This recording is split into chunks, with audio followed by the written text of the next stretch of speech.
Tiếp tục sang video phần 2 nha mọi người nhé. Thì lượng của phần trước nó chỉ được 3 phút thôi, mình sang phần 2 đây. Ui, tiếp tục ăn vịt mé này, xé này. Ui, vịt già đấy, chẳng qua mình luộc lâu rồi. Ý da. Mời mọi người nhá. Mọi người.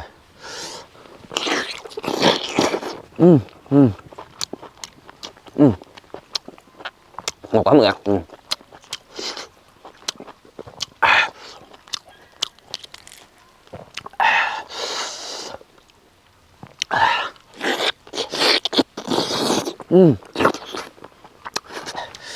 Đây, nãy quên giới thiệu cho mọi người cái nước chấm nhá. Mình chỉ nước chấm nước mắm thôi. Mình không ăn được xì dầu. Mình không thích là mình không ăn. Đấy, mọi người.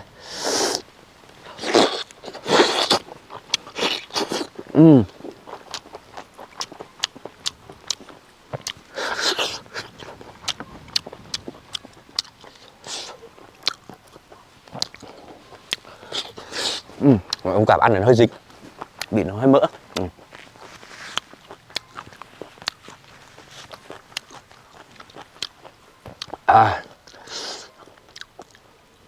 Mời mọi người cái còng nhá.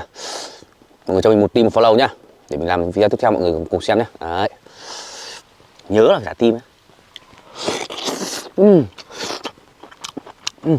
Đó.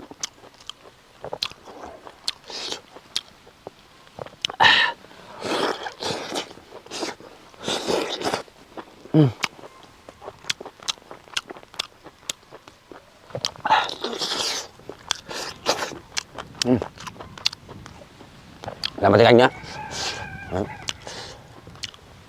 Làm bắt nhiều tiền luôn.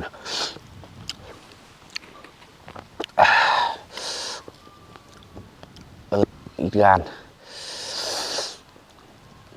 hạt tiêu, bắt chanh với là bụp thôi.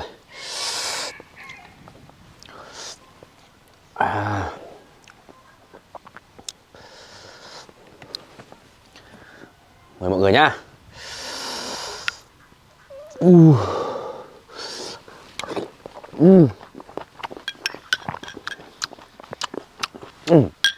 Cái canh vẫn chưa nái nhé mọi người ạ, ngọt.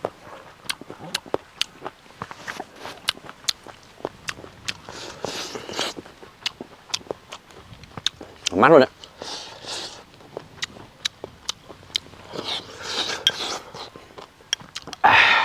Mọi người. Úi giời.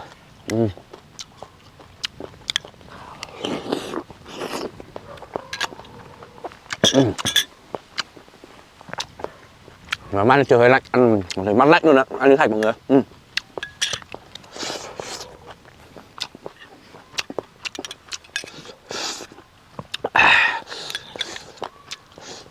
Rồi.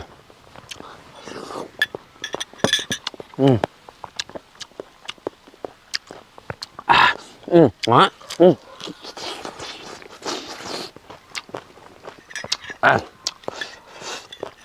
Rồi, nào, ăn miếng đây. Rồi, mọi người.